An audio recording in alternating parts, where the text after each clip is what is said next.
আদনানের বক্তব্য শোনা যাবে না। আবু তাহা আদনান থেকে ইলম নেওয়া যাবে কি? আবু তাহা আদনানের বক্তব্য শোনা যাবে?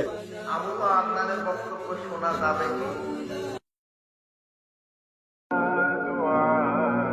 ইউসুফ আলাইহিস সালাম বলেছিল না যে আমি বিশ্বস্ত, আমাকে দায়িত্ব দেন। আমি বলতে চাই আমি বিশ্বস্ত, আমাকে দায়িত্ব দেন। আমাকে 5 বছর সময় দেন, পুরো দেশের শিক্ষা সিস্টেম চেঞ্জ করে দেবো ইনশাআল্লাহ। প্লে গ্রুপ থেকে প্লে গ্রুপ থেকে নিয়ে মাস্টার্স পর্যন্ত এমন শিক্ষানীতি প্রণয়ন করা সম্ভব যে আমাদের বাচ্চারা একদম প্লে থেকে মাস্টার্স পর্যন্ত বাংলা, ইংরেজি, অঙ্ক এবং জেনারেল সাবজেক্টগুলোর সাথে কোরআন হাদিসের একটা অপূর্ব সমন্বয়ে পড়াশোনা করবে ইনশাআল্লাহ। একা করে দিতে পারবো ইনশাআল্লাহ তাআলা।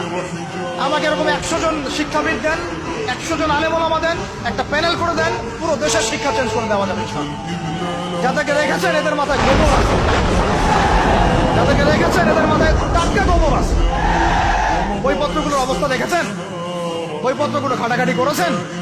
সমকামিতা প্রমোট করছে আমাদের দেশের মধ্যে, ট্রান্সজেন্ডার প্রমোট করছে আমাদের দেশের মধ্যে, আমাদের বাচ্চা কাচ্চা কচি কাঁচা বাচ্চাদেরকে শারীরিক শিক্ষার নামে যৌন শিক্ষা দিচ্ছে। এগুলো আমাদের মুসলমানদের শিক্ষা? এটা চলতে থাকলে দেখবেন অচিরেই কোনো মানুষ